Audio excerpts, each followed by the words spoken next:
Hey guys, welcome to video number 2 in this series. In this video, what we're going to be doing is creating our database models and rendering out those items in our template. So right now we have filler data. We want to start actually outputting real items for our products here.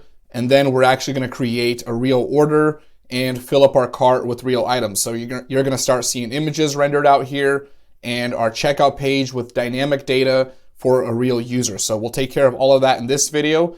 And if you're one of those people that didn't want to build out that template with me in the last video, I totally get it. It took a while for us to do that, but you could just go down to our project overview and download all the code we built out in the last video. So I'm going to continue this for each module. So we're always going to have the code kind of broken up into sections here. So you can always get the code at the end of each video. We're going to continue this series at module 2. So working with data structures.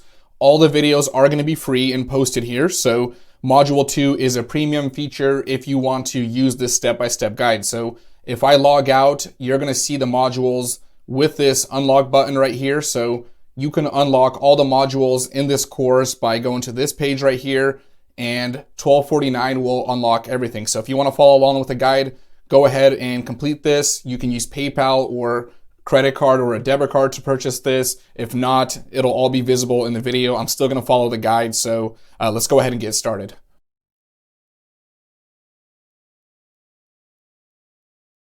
Okay, so we're going to be working within our app's models.py file, and the first thing we're going to do is import the default Django user model. Then we'll start with building out our customer model, products, orders, and so on. So if we open up our steps here, this is what our structure is going to look like. This is that built-in user model. I won't go over this. We'll just start building it, but this is the overall layout. So let's go ahead and start with step 1.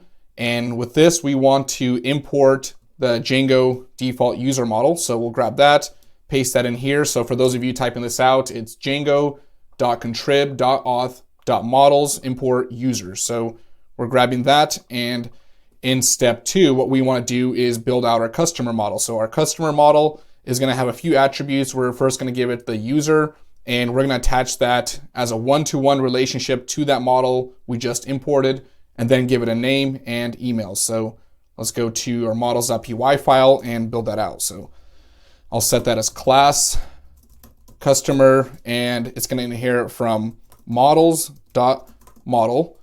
And we first want to give it that user. So we have a user, and this is going to be models.one-to-one field. So every letter is capitalized there, and this is where we can connect it. So a one-to-one relationship just means that a user can only have one customer, and a customer can only have one user. So we'll set that value to true for null and also for blank. So the reason why I'm doing this, you might want to change this later, but if we're going to be importing or changing anything up, I don't want to get any errors now, but you might want to mandate this kind of information.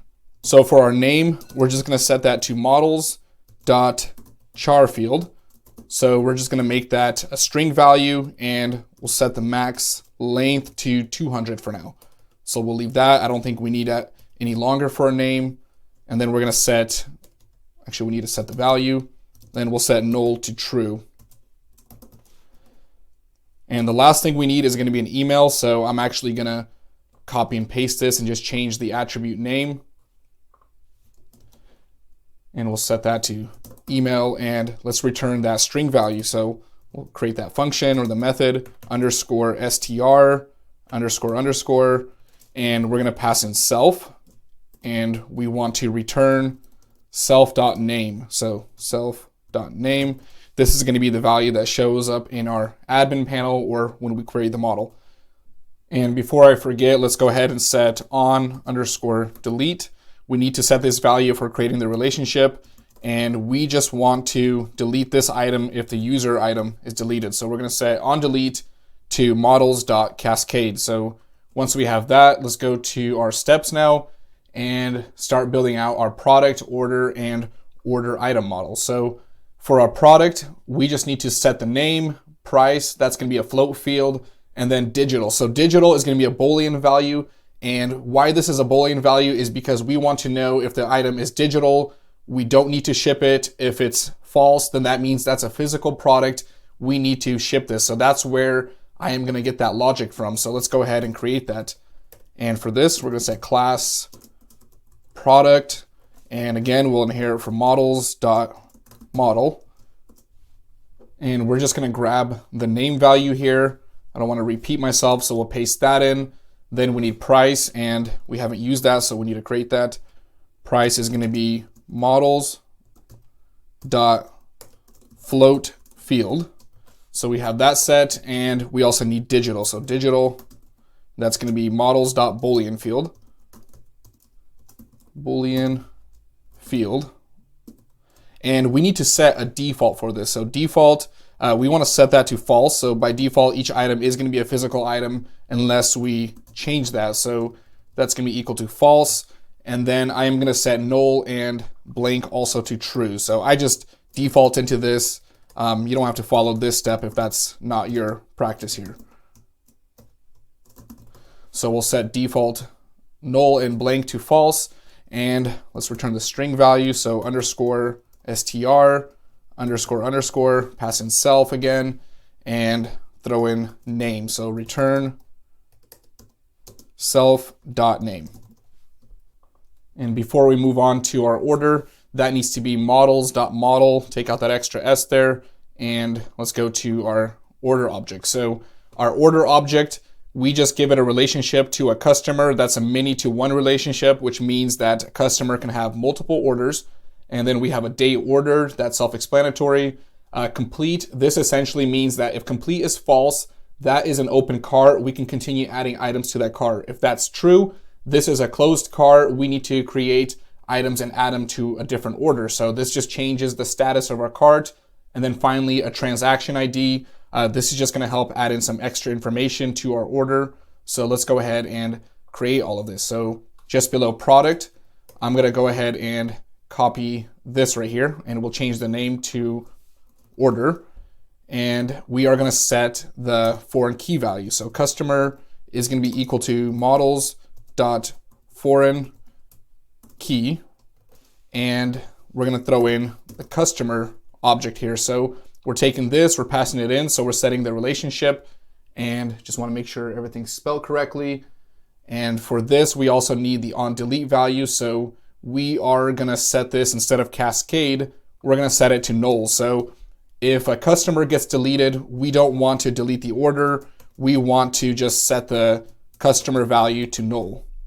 So we'll just set blank to true and null to true. So we want to keep those values consistent. And then the next thing we need to do is add in that date ordered. So date underscore ordered. And that's going to be models.date time field. So with this, we're just going to set auto underscore now underscore add, and then we can change the value whenever that order is set to complete. So auto underscore now underscore add is set to true, and we need to throw in the complete value. So we'll set complete, and that's going to be equal to the Boolean field. So we'll just take this right here, and we're going to set complete to false by default, and then the transaction ID. So the transaction ID is just going to be a character field. So we're just going to grab name right here and change the value. So transaction underscore ID. And that about sets it. And we're just going to return that string value now. So for the string value for the order, what we want to do is we're just going to return an ID for now. So we're just going to say self.id. And because we just have because the ID right now is just an integer, we are going to have to put that into a string because we can't return an integer for that string value. So for those of you that may have noticed, we didn't add an image field to the product. That's something we're going to have to customize later. It does take a little bit of extra configuring, so I wanted to leave that in its own step, but we will add that a little bit later. So what I'm going to do is set the value of image, and we're going to comment that out just so we know we need to set that. And for now, let's go down to our order item. And what we need to do is create items that need to be added to our order with a many to one relationship. So we're going to use foreign key here, and our order is our cart. An order item is an item within our cart. So cart can have multiple order items, so that's why we need that relationship. So we also want to know what product we're attaching this to, the quantity, and the date added. So let's go ahead and add those fields there. So first, I'm going to copy this object right here. We're going to change this to order item, and I want to set the product. So we're going to copy this value first, and we're going to change this to product. And we also want to connect it to that model. So we have a product, and let's grab the order. So set the order attribute. So this is going to be the child of an order. And we need to grab order, pass that in right there. So remember, a single order can have multiple order items. So now we'll set the quantity, and that's going to be an integer field. So models.integer field. And we're going to set this default value to 0, and we'll increment this as we add an item. So we'll set that to 0, null will be equal to true, and blank will also be true. Okay, so we have our quantity, and we just want to get the date added. So what I'm going to do is actually copy this datetime field. We'll paste that in here, and we're going to change the value from ordered to added. So the date that we added this item to our order. And we've been setting the return values. I realized that in my instructions I didn't add it. I'll just leave it empty for now. It's not a big deal. If you want to customize that, what I would recommend you do is query up to the product. So do something like self.product.name and return the name value. But for now, I'm just going to leave that blank. So it looks like the last model we need to add is going to be our shipping model. So in step 4, we just need to add the shipping model that's going to give us our customer information, order, and all the address fields and date added. So let's go ahead and create this one now. So back in our models, I'm probably going to do a little bit of copying and pasting because there's just a bunch of attributes that we can fill in some data for. So we'll do shipping, address, and that's the model name. Want to make sure we spelt that right. And for our first value, we're going to set the customer. So we want to attach it to a customer and an order. The reason why I want to attach it to a customer is because if an order for some reason gets deleted, I would still like to have a shipping address for a customer. So that way we can kind of validate that data. And the next thing we want to do is set the order and change that. And we'll just pass in the order object. And I actually just noticed that we spelled models wrong here. So let's go ahead and fix that. So for our address, city, state, and zip code, those are all just going to be char values. So let's go ahead and grab, we'll just use the name here, and we'll paste that in 3 times. So 1 for address, city, state, and zip code. So we'll change this to address, make this city, state, and zip code. And we also have a date added, so I'll just grab that, throw that in here. And what we'll do for the return value is we'll just return the address. So we'll just do self dot, we'll remove this string right here, and we'll change this to address. So I see a few mistakes up here. We need to fix that space, and it needs to be integer field. We'll correct that. Everything else looks good, so we'll save that. And the next thing we need to do is let's go ahead and migrate our database and then add these models to our admin panel. So if we go to our command prompt, we can close everything out or turn off our server, and we'll just run Python manage.py make migrations. So we want to make these migrations, and then we want to migrate the database. For now, we're just going to use our SQLite database, so we're not customizing that. And it looks like everything was created. So if you go into your migrations, we just ran our first migration. So we're prepping the database, and now we actually want to make these changes. So Python manage.py migrate. So this is actually going to apply those changes. And we also have some default stuff because this is the first migration we're running. So we created that user object and so on. So now what we can do is add in the objects into our admin panel. So within admin.py, let's first import our models. So if we go to this step here, what we need to do is first run the import and then add each object. So what I'm actually going to do is grab this code right here instead of having to type all of that out.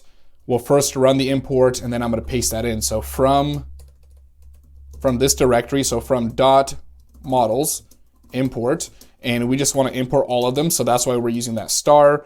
And then I'm going to paste this in. So admin.site.register customer product order item. So everything we just created. So in order to see this, let's go ahead and create a super user and actually take a look at our admin panel. So I don't think I put it in the steps here.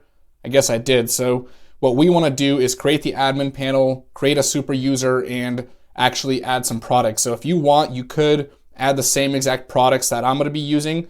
We're going to create these, and that way you can have the images I'm also going to provide with this. So let's go ahead and take care of that, and you can follow along. So we'll do Python manage.py create super user, and I'm going to call my user Dennis. So set yours up as you need, and I'm going to set my email to dennisivy11@gmail, and we'll set a password. We'll have to confirm that. Okay, so we have our super user and we want to add some items. So let's go ahead and do Python manage.py run server. So once our server is on, we can open up our admin panel. So let me open that up in another tab here, and we'll just do /admin. So we can log in. My stuff is already set up here. So because we register these in the admin panel like this, we can actually see these. So if you don't register them, you won't see your objects. So let's go ahead and create some products and add them to our database first. So what I'm going to do is go ahead and create these 6 products. So for those of you that don't have the guide, I'll zoom in. Go ahead and pause the video, add these products if you want to follow along exactly how I'm setting things up. But we're going to grab all 6 products and set them. So if I go to add product, I'm just going to grab all the names, prices, and set the value of digital to true or false, or in this case, no or yes. So take a minute, add these, and then I'll see you right after this. Okay, so when the video was paused, I went ahead and added 6 products right here, and now it's time for the fun part. So what we want to do is go to part 2 if you're following along, and we want to render these products out in our template. So right now, we're still going to render them without an image, but now if I zoom out here, we're going to have the real titles and the real prices. So let's go ahead and start at step 1. So what we want to do is go into our views, and we want to go to our store and query all of the products. So let's go ahead and take care of that. And I can close down our models, or I guess I'll just move that to the right because I might want to see some of those attributes. And we first need to import models into our views. So we're going to do from.models import, and we want to import all of them. So we'll hit star. And remember, we can do .models because views and models are in the same directory. So now that we have that, we can do products. We'll set the value and we'll get the query set. So we'll just do product.objects.all. So we'll get all the products and we want to pass them into our template. So we'll throw them in through the context dictionary, and let's open up our template in the right side here, and we'll close this out here. So let's go to our store.html. So what we need to do now is replace some of that placeholder value. So we want to create a loop and change what's being output. So if I go to my instructions here, we'll close these 2 images out. The step is in step 2. What we want to do is go ahead and create this for loop. I'll zoom in just to make that easier to see. We're going to create this for loop, and we're just going to reset the values and then delete some HTML for the dummy content that we don't want in there anymore. So let's go ahead and take care of that. So in store.html, we're going to grab our first column. That ends right here. So that means that we can remove these other 2 columns. So we only want the one. And within our row, just underneath the opening row tag, let's create our for loop. So we're going to say, I'll actually move this to the right so we can see the product. So we're going to use this products query set. So we're going to say for product in products. And then we want to end that loop right here. So let's end it just above the closing row tag right there. So, or the row div. So we'll just do end for. So if I put a D there, so we'll close that out. So if we look at our page right now, we're gonna see 4 or 6 items being rendered. So now we're outputting these dynamically, and what we wanna do is change the values inside. So let's open up this image right here. We wanna set the product name, we wanna set the product price, and we're gonna use a float field because this can look funny. If that number is odd, we can have 6 characters after that decimal point. So we wanna make sure to fix that. And I believe that's it. So just the name and the price for now. So let's go here and we'll say product.name. And that needs to be a lowercase p because we're now accessing this product in the loop. And we'll say product.name.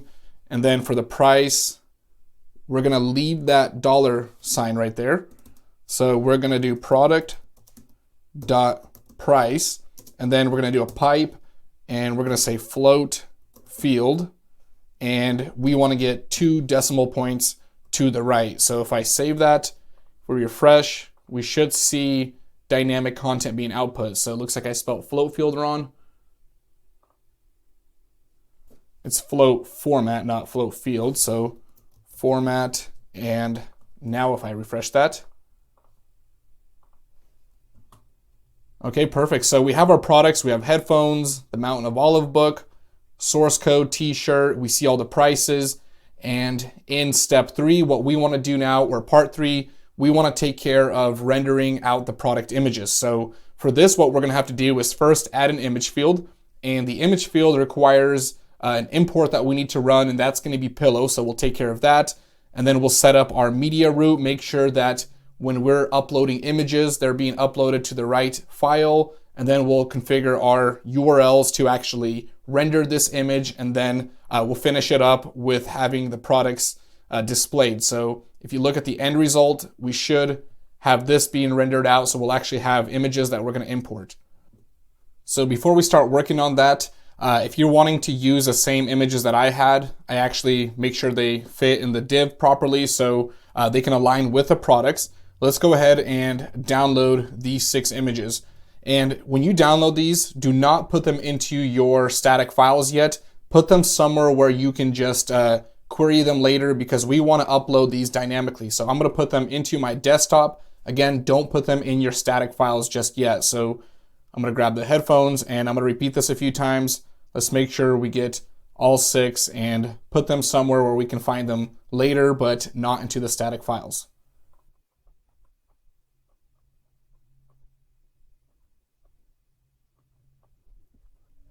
Okay, so I have all 6 images in my desktop right now. I'll close this out. And what we want to do first is add this image field into our product model. So let's go to that product model, and I'm going to open this up on the right side here. Let's go to models.py, and we'll set this to, let's uncomment that really quick.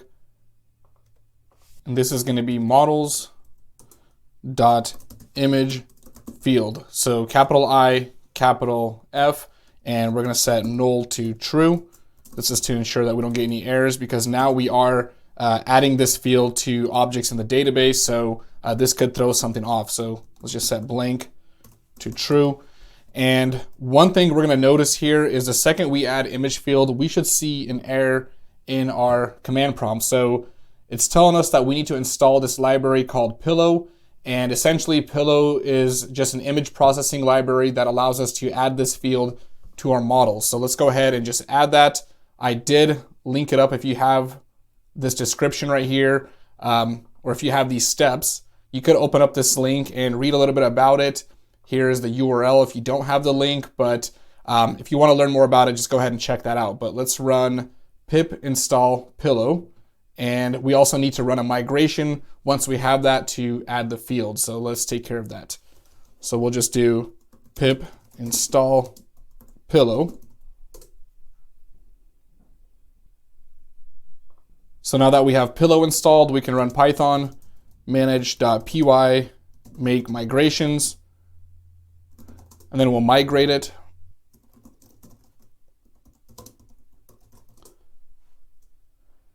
Okay, so we have the image field. Let's turn on the server right now, and we'll just do run server.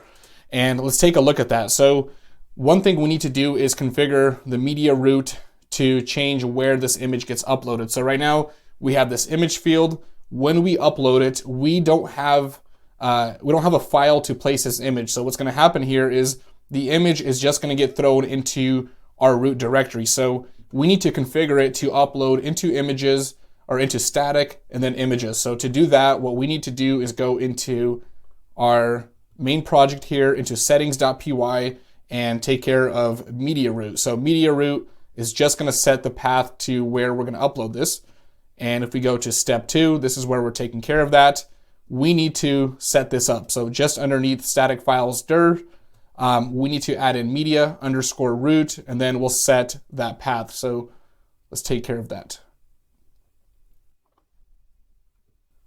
So down here, what I'm gonna do is actually just grab the code here, and this should be pretty easy just to type out if you don't have that. So media underscore root os.path.join base directory, and then we're going into the static folder. So we're looking for this, and then we're looking for images. So it means that now when we upload an image, it's gonna be uploaded into that folder. So from here, what we should be able to do is upload all the images correlated with the product. So let's try a t-shirt first and make sure this works. And this is why I didn't want you to put this into the static files. I wanted to show you how this gets uploaded. So we'll set images, or we'll set the image, and let's watch how the images folder gets updated. So we'll hit save, and there we go. We have our t-shirt right there. So I'll zoom in. I guess it doesn't let me zoom in on that side, but the image got uploaded for our t-shirt. So if you have the rest of the products, go ahead and finish up the other 5. I'm going to take care of that, and then I'm going to get back to this after I upload all these. Okay, so I added the image to each product model here, so we'll see all of those in our static images file. And the next thing we need to do is set the media URL to actually render these images out. So for example, if I paste this in, we have our root domain, and we have images and book.jpg. So that's something that we have in our file, and we need to configure that URL path so we have consistency here, and we're able to access each image that way that's in our static files. So let's go ahead and set that, and just under media route, we're gonna go to media URL, and the first thing we wanna do is set media URL to our images folder. So let's go ahead and take care of that. So just like static URL, we're gonna set media underscore URL, and we're just gonna do a string value, and we'll set that to images. So we have that set to images, but we need to take care of a few more things. So we need to go to our urls.py file within our root directory, and we need to make sure we can set that path here. So if we go back to our notes, we can go to URLs configuration. We need to run some imports. So we need to import settings, static, and then we need to set this path to that media URL.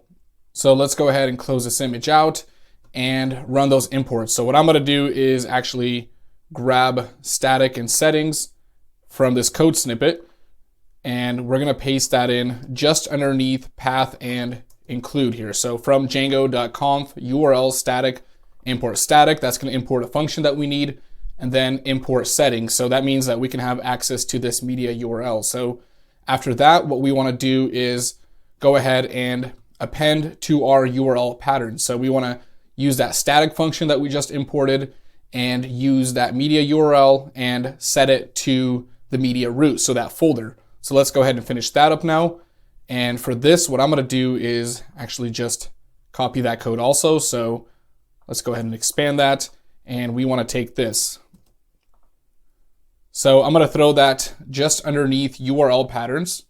And again, it's URL patterns. We're gonna do plus equals. So we're appending to this list right here, and we're grabbing this media URL, and we're setting that to media root, which points to static files. So if I save this, and I should be able to refresh this link right here and see our book.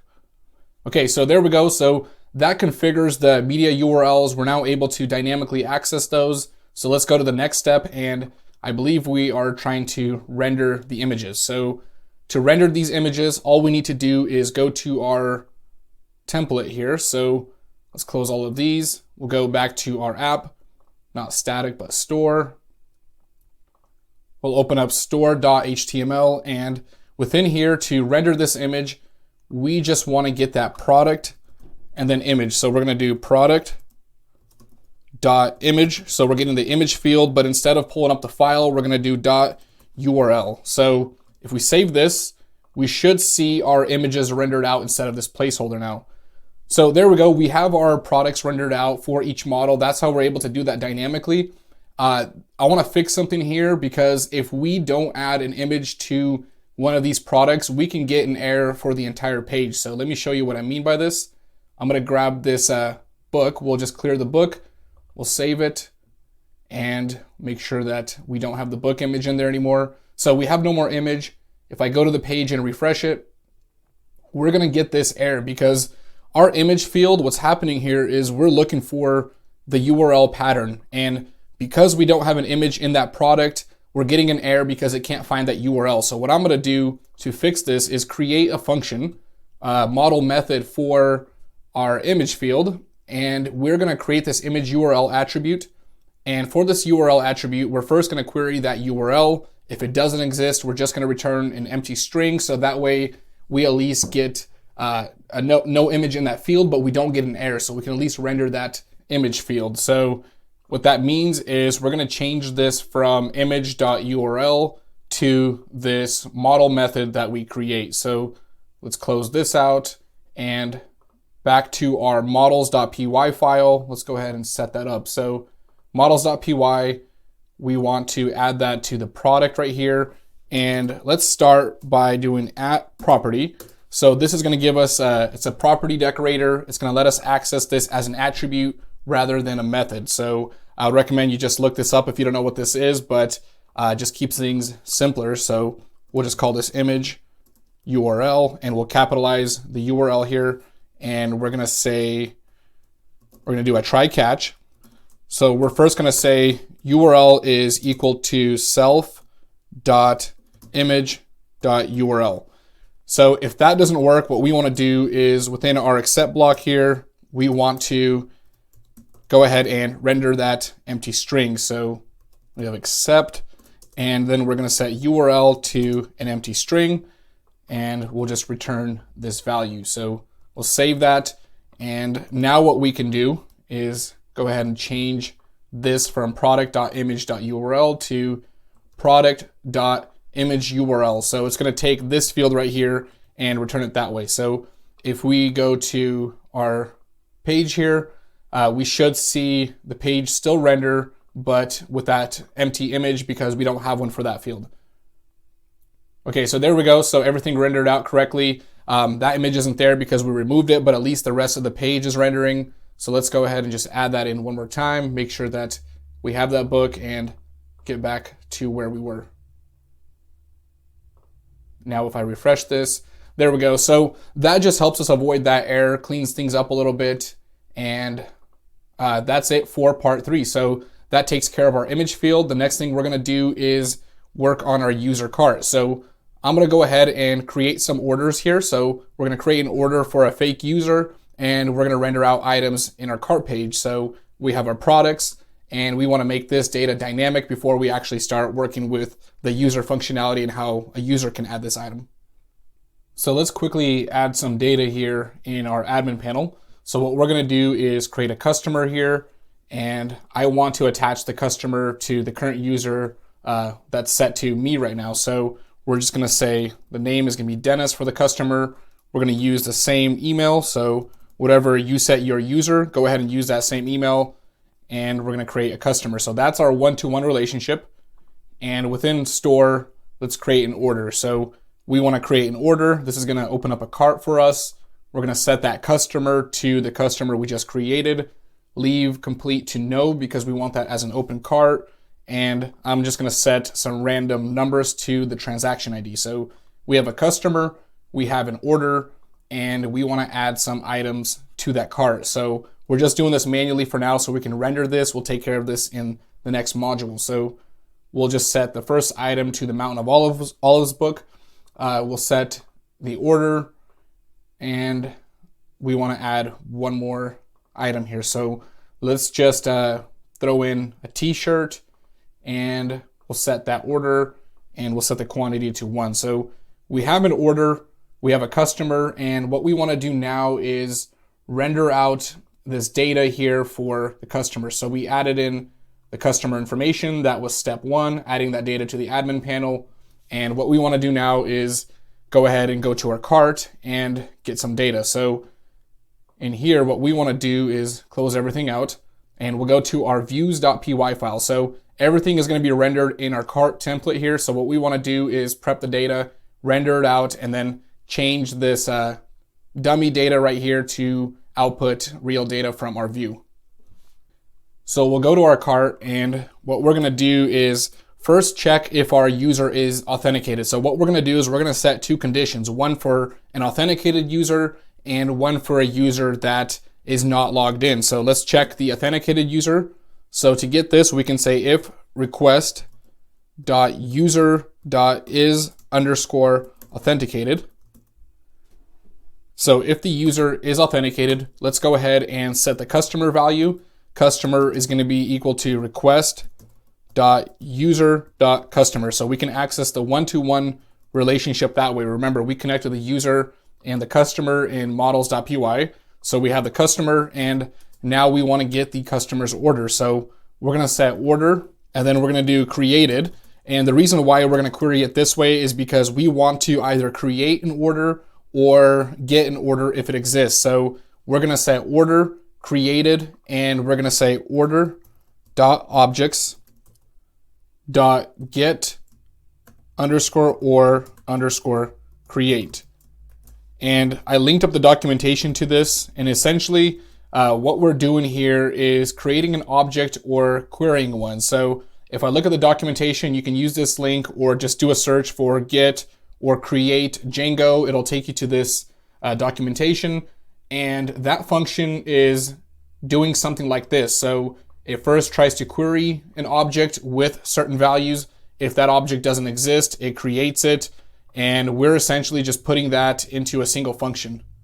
So the order we want to look for is going to be, it's going to have the attributes of this customer, and the customer is going to be our customer here that we queried, and we also want to get the order that has a completed status of false, so the open order, so an open cart. So we're either going to create it or find it, and once we do that, what we're going to do is get the items attached to that order. So we're going to say items are going to be equal to order.order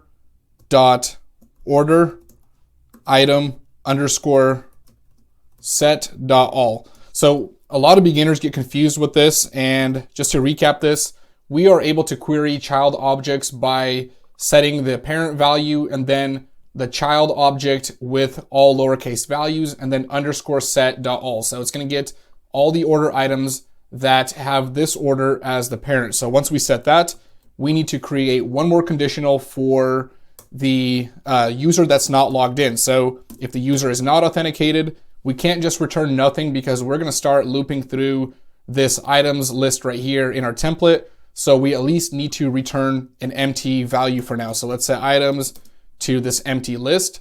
So if we don't have it, at least we have an empty list and we don't start the loop. So we'll take care of this in module number 4, but for now, we're just going to leave that to an empty list right here, and then we can pass that into the context dictionary. So now that we have that order, we've passed it in, let's go ahead and close this out and go to the next step, which is rendering the items out in the cart. So the values we want to replace are going to be that image field, the product name, price, and quantity. So let's take a look at this picture. We want to create a loop just like we did with our products, and this is in cart.html, and we just want to change some of these values. So let's go ahead and open those up. Let's make sure we're in that cart page and create that loop. Right here we have our header row, and for this cart row we want to create a row for each item. So we'll start by doing for item in items. So we're taking this value here, so everything that we queried here. So for item in items, and we want to end that loop just right here. So cart row closes off right here. So just after that, we want to do and for. Let's make sure that the loop is working before we pass in the values. We should see 2 items here now. So we have 2 items and we want to change these values here. So for the item image, we want to change this source from that placeholder image. And for this, we want to say item.product. So we have to query up to the product because the item doesn't have the image, the product does. So we want to query up that relationship and then say image URL. That URL is capitalized. And then we want to get the product name. So we want to say item.product. Again, we're getting the value from the product. So we need to go to the product and not just the item. And then we need to get the price the same way. So item.product.name. So let's fix this part up right here. And for the value here, so that's the price, not the name. So let's change that to price. So for this, what we want to do is also create that float field. So float format. And this is just to make sure that we're not getting more than 2 decimal points to the right. So we'll say float format 2, and we want to set the quantity. So the quantity is actually in the item object. So for this, we can just do item.quantity. And we'll save that, and we should see our cart be updated here. So there we go. We have our book, our t-shirt, we have the price here, and I don't see the quantity. Let's make sure we're getting that right. So I'll open up our models here, make sure we're using the correct values. So it looks like we spelled quantity wrong here. So I'm actually going to have to fix this and then re-migrate it just to make sure everything's okay. So I hope you didn't make that mistake, but it should be an easy fix. So Python manage.py, make migrations. Spelling things wrong left and right here. Okay, so yes, we changed it, and we just want to run that migration one more time. So Python manage.py, migrate. Okay, so that should be fixed. When we run our server, we'll make sure that our item is being rendered out properly. Once we have the quantity, we can move on to the next step. Okay, so now if we open up our page, there we go, we have our quantity, and now we can move on to actually rendering out the totals. So right now, if you look at our template right here, we're still having static totals. We want to fix these and get the real totals for the cart and for the items. So let's go back into our steps and go to step 4, calculating totals. So this is what we're going to update. And in order to do this, what we're going to do is create a method for our order item. And we're going to create a method called getTotal. And getTotal is just going to get the price of our product multiplied by the quantity, and that will be the total value of our order item. For the order, we are going to set 2 methods here. So we're going to set one for getCartTotal, which is going to be the total of our cart value and the items in our cart. So we're going to run a few calculations here, run a loop, and get those totals. So let's start with our order item here. Let's create some space, and we are going to use that property decorator. So we're going to set that and call this get underscore total.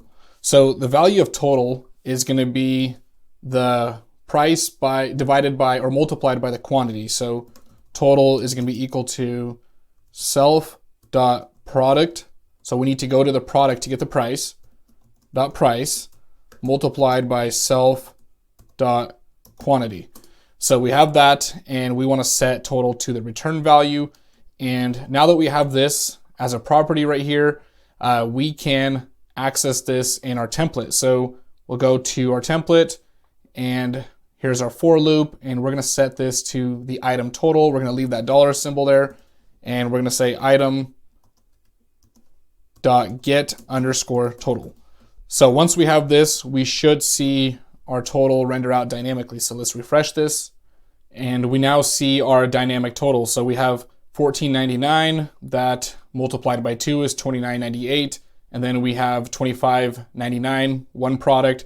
So everything's calculating correctly. What we need to do now is fix up the order totals. So for those, we need to add in two methods here to our order object here. So for these, what we need to set is get cart total and get cart item. So for the total, we want to get the total value of the cart, and we're just going to say at property. So we're going to set that get underscore cart underscore total. So we're going to get that total, and we want to return the total variable that we're going to set. So total is going to be set right there, or returned right there. And first we need to get the order items. So let's go ahead and set that. So order items is going to equal to self dot order item underscore set dot all. So now that we have our order items, what we're going to do is set the value of total to the return value of a loop that we're going to create that's going to calculate all of these order items get total value. So let's just go over this really slowly. We're going to use this sum method here, and we are going to loop through the order items. So let's just set item dot get underscore total, and I'll explain this once we write this out. So we're going to say for item in order items. So we queried all the child order items, and then we ran a loop right here, and we're just saying calculate the total of the item get total value. So that's why we had to set this value for order item before we create the cart total, because it's dependent on that method or attribute, whatever we want to call that. So once we have that value, this is actually going to calculate it and then return it. So it's going to calculate all the totals here. Now we can do the same by just copying and pasting that. And instead of get cart total, we're going to say get cart items. And we're doing the same thing. We're getting all the items in that list, and the total is going to be set to quantity. So this is how we find out how many items are in our cart. So if we have one item that maybe has a quantity of 3, we're able to calculate that and not just go by the amount of items that are in there by type, but by the actual quantity of those items. So let's first set the value. Let's first query this value in our view and then render it out in our template. So what we're going to do is grab this order and we're going to throw that into our template. So we're going to pass that in, and we need to do one more thing here for our conditional here whenever a user is not authenticated, but I want to show you that error before we actually fix that issue. So in our cart, now that we've passed in our order, we could just access our order in here by saying order dot get cart items. So we're going to use this method and we're going to return the total. So we're going to get that, and then we're going to use the same method here just after that dollar symbol, and we're going to pass in the cart total. So once we save that, I hope that wasn't too confusing. We set some methods and we need to return the values. So in our template, what we're going to do is when we refresh it, we will now see the total count. So this is actually the correct count based on the quantity of 2 and 1, and we calculated the full total. Our issue comes in whenever a user is not logged in. So if we log out right now, I'll just show you the error and then we'll fix it. If we refresh this, we're going to get this issue or this error that says that we don't have order in our template. So what's happening here is in our view, in this conditional, we have our order, but we never got the values within our else statement. So what we need to do now is manually create an order object that looks exactly like the one we just queried or created. Our template doesn't need to know the difference, so what we're going to do is use a dictionary for this, and we're going to throw in this value. So we're going to create an empty dictionary, and we're going to set get cart total, and we're going to set that value to 0. And later on, we'll actually build out a replica of our cart total, but this is how we're going to manually create that shopping cart for a user that's not logged in. So we'll actually start running calculations for this in module 3 or 4, but for now, we just need to set the values, and our template needs to see something. All the template cares about is that we have an order and it has these attributes. So now as a unauthenticated user, if we refresh this, we should get the values of 0 and there's no item. So remember, we're passing in this empty list. So this is where things get a little bit tricky for that authenticated user and non-logged in user. But essentially, we just need to create a replica of that order and the order items and pass those into the template. So let's set the float format to our cart total just to make sure that we don't have any funny looking numbers there. So we'll copy that right there from our price and we'll add it to the cart total. And let's go ahead and log back in as our user. So that's my customer user. And when we refresh this, cart total looks good. All our items are back in there. So what we want to do now is go ahead and render that same data in this order summary. So if we go to our instructions here in our checkout page, we want to get that same exact data that we had in our cart view and repeat it for our checkout view. So we want to get that data, and then once we have that, we want to go to our order summary and make those items in that summary dynamic. So let's take care of that. So to do that, we'll go back to our views, and we want to copy everything from this if statement all the way to the context. So we want to get that, paste it into our checkout page. So now the user data for the authenticated user and our guest user is now available for our checkout page, and we're passing it in. So we have our items and we have our order. So let's go ahead and go to checkout.html and go ahead and actually render this data out too. So we have our order totals. So we want to change that to bring out our cart. So we'll say order.get_cart_items. And we want to get that total. So we'll take this and actually want to fix that H5 tag. So we broke that. So let's get this and change this to the cart total. So order.getCartTotal. And let's set that float format. So float format and set that to 2. And let's test our checkout page. So make sure that these values are what's actually in our cart.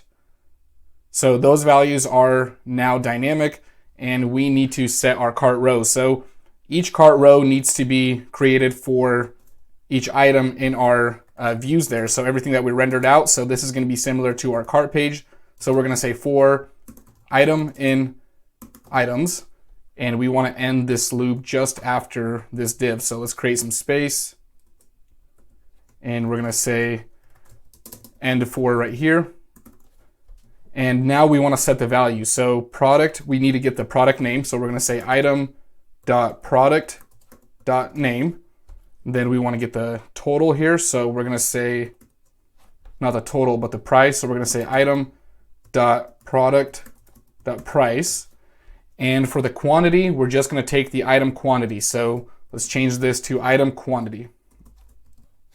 So we have our quantity, we have our product name, and we also want to pass in that image. So right here where that static image is, we're going to do the same thing that we did in our cart page. So we're going to say item.product.image URL. So we're just taking that URL, the one that we set dynamically, and now we should have our full page.